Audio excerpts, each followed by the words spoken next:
साहब, अगर कोई गुफ्तगू होनी भी है, मुज़ाकरात होने भी हैं, तो कुछ लो कुछ दो की बुनियाद पे होंगे।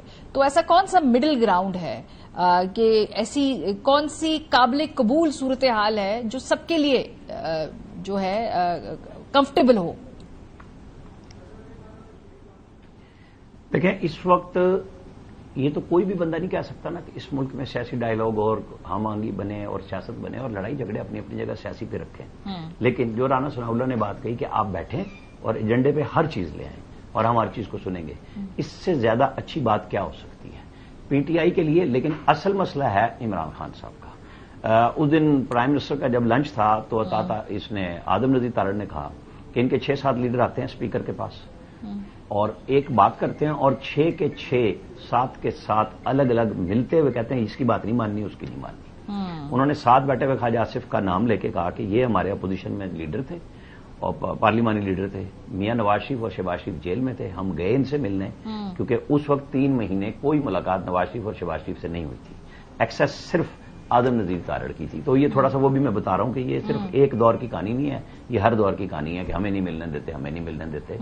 तो नवाज शरीफ ने कहा कि ख्वाजा आसिफ से कहें जो फैसला लेना हो ले लें, पूछने की जरूरत नहीं है, आने की जरूरत नहीं है। तो इमरान खान के पास कौन सा ऐसा काबिल एतमाद आदमी है जिसपे वो ये ट्रस्ट करके खड़े हो जाए? वह यहां मसला अपनी लीडरशिप पे ट्रस्ट का है। यही डिस्ट्रस्ट ओवरऑल दुनिया भर में इमरान खान साहब का बना है कि कौन इनका गारंटर बने किसी भी चीज पे। चलें जी, आप इंडिजिनस सियासत करते हैं तो आपने सारी करा ली, तो अब आपने क्या रास्ता लेना है? कन्फ्रंटेशन आप करके देख लें।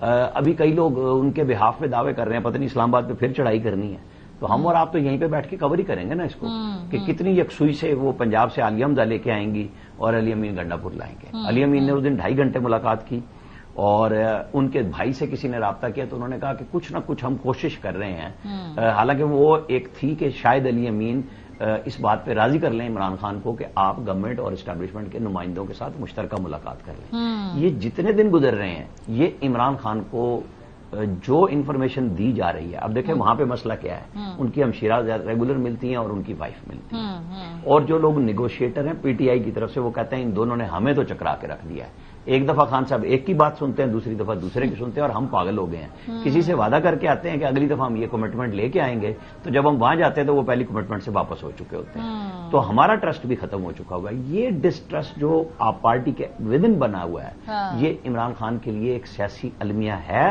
और बनेगा। ये जो काज़मी साहब मैंडेट की बात करते हैं, तहरीक इंसाफ के हुकूमत के पास क्या मैंडेट है, क्या मैंडेट है, तो खान साहब के नुमाइंदे जो अपॉइंटेड हैं उनके पास कितना मैंडेट है कि वो उनके बिहाफ पे आके गुफ्तगू करें आगे से? वो उस दिन तो उन्होंने ये कहा कि मैं इधर हूं, जेल में आके मुझसे गुफ्तगू कर ले जिसने करना है। तो इसमें तो बिल्कुल कोई दो राय नहीं है कि कुछ चीजों के जो बात करेंगे वही करेंगे, जो गुफ्तगू होगी उन्हीं से होगी। नहीं, अगर कुछ पॉइंट्स वगैरह वो दे दें उस पर तो है। देखें, सीनियर क्यादत है वो एंगेज भी करती है, जिस तरह अली अमीन साहब हैं वो मुख्तलिफ जाके करते रहते हैं। और उस दिन भी बिल्कुल दुरुस्त फरमाया राना साहब ने कि वो अली अमीन साहब जेल में इमरान खान साहब को कन्विंस करने की कोशिश करते रहे, लेकिन इमरान खान साहब का मौकिफ बड़ा सख्त था कि उन्होंने कहा नहीं, इनके साथ बात नहीं होगी।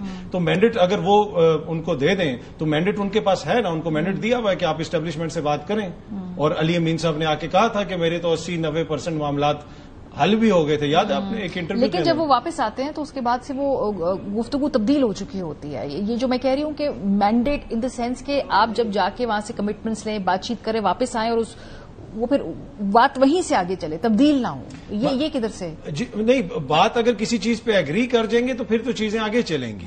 अभी तो देखें ना, एक तरफ की बात है ना कि आप हमारी ये बात भी मान लें, आप 2 साल चुप भी हो जाएं, आप सियासत हुकूमत को भी चलने दें, आप बाहर निकल के एहतजाज भी ना करें, आप बनी गाला में शिफ्ट हो जाएं, तो ये सारी बातें है ना। अगर उनको आज का कुछ चीजें ऐसी हो, शराइत हो जिसके ऊपर वो भी मानने के लिए तैयार हैं, तो फिर अली अमीन भी बाख्तियार है, दीगर जो लोग हैं वो भी बाख्तियार है। लेकिन आखिरी मरतबा खान साहब ने अपनी जमात में किसी को बाख्तियार फैसले करने के लिए? नहीं, देखें, जो इस हद तक जो फैसले हैं वो उनकी पॉलिटिकल लोग करते हैं, लेकिन एंड ऑफ द डे आखिरी फैसला तो मियां साहब का होता है।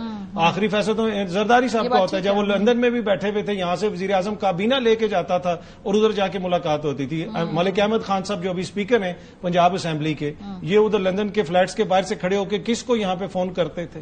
डायरेक्ट मियां साहब से बात करके मुज़ाकरात तो मियां साहब ही कर रहे थे ना। End of the day leadership ने फैसला करना होता है ना। अब अली अमीन तो नहीं फैसला करेगा कि پی ٹی آئی کس طرف جائے گی، فیصلہ تو پھر عمران خان کا ہو. سو یہ جو گرینڈ اپوزیشن الائنس کی بات کر رہے ہیں، فواد چودھری صاحب نے بھی اس دن ٹویٹ کی کہ باقی اس پولیٹیکل جماعتوں کے ساتھ، اپوزیشن کے ساتھ بھی تحریک انصاف کو مل کے چلنا چاہیے، تو کب سے وہ تحریک یہ تجویز فلوٹ کر رہے ہیں؟ وہ اچکزئی صاحب بھی تھے، مولانا صاحب بھی تھے، وہ تو سب معاملہ ختم ہو گیا. دیکھیں اچکزئی صاحب تو ہیں، ساتھ ہیں، معلق ہو گئی ہوا میں پوری. وہ کوئی اگر وہ تحریک اس طرح نہیں چلی، انہوں نے کہا تھا عید کے بعد چلائیں گے، تو عید انہوں نے سال نہیں بتایا تھا، ہو سکتا ہے کہ بڑی عید تھی، چھوٹی بڑی عید تھی یا اگلے سال کی عید تھی. تو باقی اچکزئی صاحب تو دیکھیں اپنی پوزیشن پہ ہیں، علامہ راجہ ناصر عباس صاحب بھی ہیں، یہ ساری تو ہیں. جہاں تک مولانا فضل الرحمان کا تعلق ہے، دیکھیں وہ کبھی بھی ان کے ساتھ مل کے تحریک نہیں چلائیں گے. مولانا فضل الرحمان صاحب نے ہمیشہ اس سسٹم کے اندر رہ کے اپنی سیاست کی ہے، اور اس سسٹم کو جہاں پہ بھی کوئی تھوڑا سا جھول بھی آنے لگتا ہے، وہ کبھی 26ویں آئینی ترمیم کی شکل میں یا LFO کی شکل میں، مولانا نے اس کو ہمیشہ سہارا دیا ہے. اگر فواد چودھری صاحب یہ سمجھتے ہیں کہ مولانا باہر نکلیں گے اور یہ حکومت گرا دیں گے سڑکوں پہ ان کے ساتھ آ کے، وہ ویسا مجھے ہوتا ہوا نظر. بہت شکریہ.